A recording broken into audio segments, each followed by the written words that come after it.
Then the whispers began. She never eats with us. She speaks to the birds.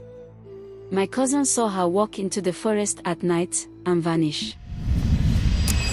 In the lush, rolling hills of Obudu in southeastern Nigeria, where clouds danced lazily over green pastures and the air carried the scent of wildflowers and spice, lived a girl named Ifunanya. Ifunanya was the kind of beauty that made elders pause mid-conversation and children stop their play to stare. Her skin shimmered like polished mahogany under the sun, her eyes were as deep and mysterious as the Obudu caves, and her laughter, light and musical, seemed to summon butterflies. Men came from villages far and wide, bearing gifts of yams, goats, and gold to win her heart. But Ifunanya smiled at them all and chose none. She lived alone in a small hut at the edge of the village, surrounded by herbs, feathers, bones, and jars filled with glowing liquids. People thought she was simply eccentric. No one dared question her.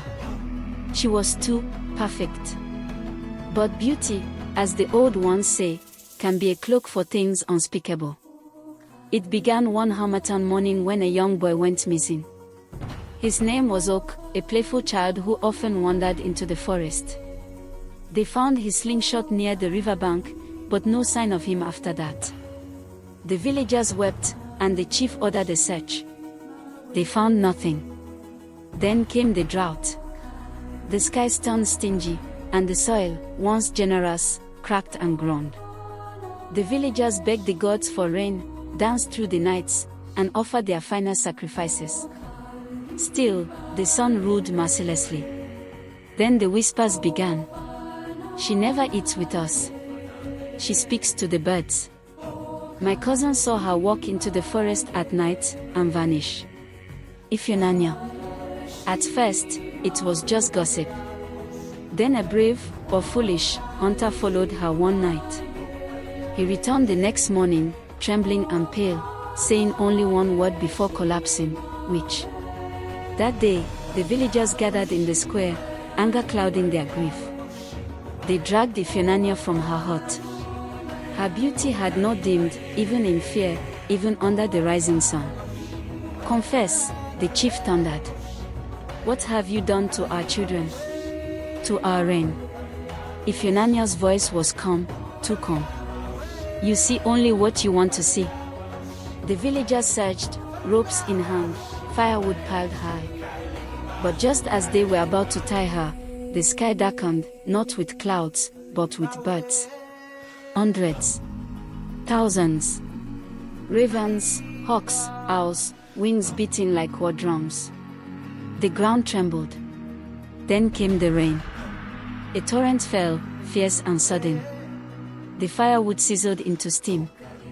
The ropes melted like sugar. The villagers stumbled back in awe. Ifunanya stood tall, her eyes glowing like hot coals. I asked the spirits for rain when your sacrifices failed. I took Oak before the river spirit could. He lives, fed and safe in the hills. A pause. Then, from behind the trees, the boy appeared, healthy, smiling, carrying a carved wooden whistle. The village fell silent. Why? The chief finally asked, voice low. Ifunanya looked over the crowd, then to the distant hills. Because power does not always wear a frown. And beauty is not weakness. I am a witch, but not the kind your stories warned you about. From that day, no one dared insult her. Some sought her help in secret, others avoided her path entirely. But all remembered the day the rain came not from the gods, but from the witch of Obudu hills, cloaked in beauty, walking between two words. And so her legend grew.